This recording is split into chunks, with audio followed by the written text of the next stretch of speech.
Our first question this month comes from Joy L., who writes, "Is it correct to use there in this sentence?" Jane is one of the graduate students who have finished her or their master's degree in a short period of time. So here we have a question about what's called noun-pronoun agreement, or we could also see it as a question about singular and plural pronouns.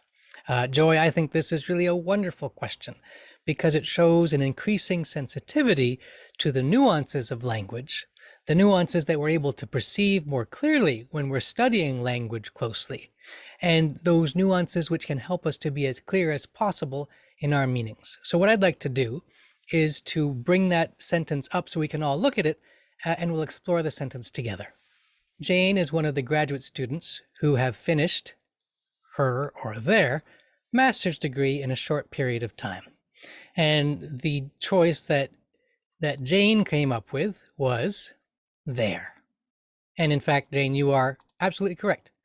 Jane is indeed, and Joy, you are absolutely correct. There is indeed the correct pronoun to use.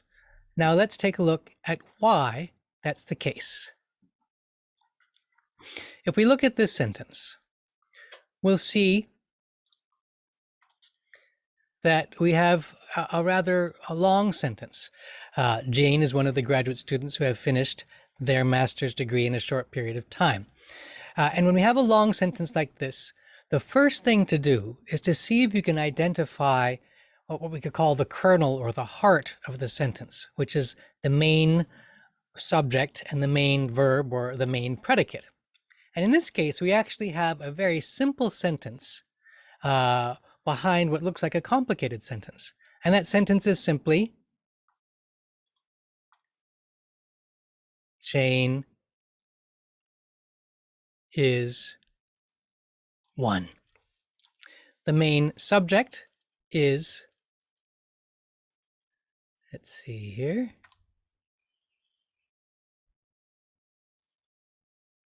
The main subject is, I'm not going to do it that way. The main subject is Jane. What is Jane doing? In this case, Jane is being. Jane is. And then we have what's called a complement at the end of the sentence to complete the meaning of the sentence. Jane is one. That is the simple sentence at the core of this longer and more involved sentence. Now, that means that everything else over here of the graduate students who have finished their master's degree in a short period of time, these are all different kinds of phrases which are describing, or in some cases, clauses which are describing one. They're describing something about Jane. So let's take a look at all of these pieces. We have Jane is one of the graduate students. So I'll choose a different color for this. Of the graduate students is a prepositional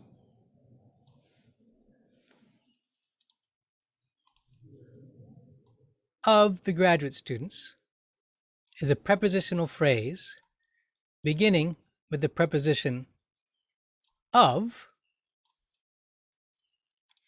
and it is describing something about Jane, or exactly, or more specifically, it's describing something about one. One what? One of the graduate students. Then down here we have a way of further clarifying or qualifying the kinds of graduate students we're talking about. One of the graduate students who have finished their master's degree in a short period of time. Now, here, because graduate students is in the plural, we know that there should also be in the plural, so that there and graduate students go together properly. They are in agreement, to use the more technical grammatical vocabulary. The reason somebody can become confused about that is because the main subject of the sentence, Jane, is connected to the main predicate or the main verb is, and Jane is singular, as the word one suggests. This is why it is so helpful to look at the structure of the sentence and to be able to identify, if you will, the bones of the sentence. Then we can see more clearly what's going on. So I'll stop sharing the screen for just a moment and see if Joy has any questions. I see a note in the chat. Joy says that that was very helpful. Thank you. You're very welcome. You're very welcome, Joy. Now, there is another way we could rewrite this sentence so this question doesn't even arise. So here's our previous version. Here is another way that we could write the same idea in a sentence. We could also say, Jane is one of the graduate students who have finished a master's degree in a short period of time. In some ways, this is a bit of a cleaner way to rewrite the sentence, because now we no longer have the question of, do we use her, do we use his, do we use their? We just talk about the master's degree in general, have finished a master's degree in a short period of time. So this is a second way of rewriting that same sentence that I thought I would share with you, because sometimes when we find ourselves asking questions about, do I use this or that? Do I use singular or plural, especially with pronouns? Sometimes the easiest way is to rewrite the sentence itself so that the question no longer arises. In that case, we sometimes get a sentence which is just as clear and just as interesting to a reader.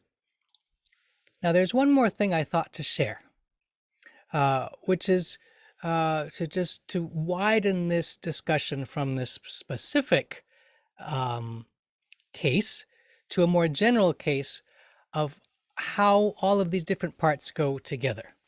So I thought to give you another example, just so you could continue widening your understanding. So here we have a sentence with a similar structure to the last one. You are one of the students who have used their questions to grow. And in fact, this sentence is true of you, Joy, and also true of all of you who are here on this call or who have sent in questions, because when you use a question, when you ask a question that is specific to your own experience of a subject, whether it's grammar or anything else, you are using your own direct experience to propel yourself further. You're discovering the limits of your own understanding, and by asking a question, you take those limits a step or two or many steps further. So here again, let's take a quick look at this sentence. Here again, we have a simple sentence. You are. And if we want to look at the sort of complete kernel of the simple sentence, it's you are one. Our subject is you, our verb is are, the complement is one. So everything else of the students who have used their questions to grow, all of this information is simply describing one. In this case, one of the students. And here too, because one of the students is in the plural, so it is correct to use have in the plural rather than has, and their in the plural instead of his or her or one's questions. And just as with the previous sentence, we can also consider rewriting the sentence if we don't want to repeat the pronoun. So here's a way we could rewrite that same sentence. You are one of the students who use questions to grow. And in this case, my personal preference is for the second version of the sentence, simply because it is slightly shorter and slightly more vibrant because of it, slightly more alive. You are one of the students who use questions to grow. And I'm so glad that you are here growing with us.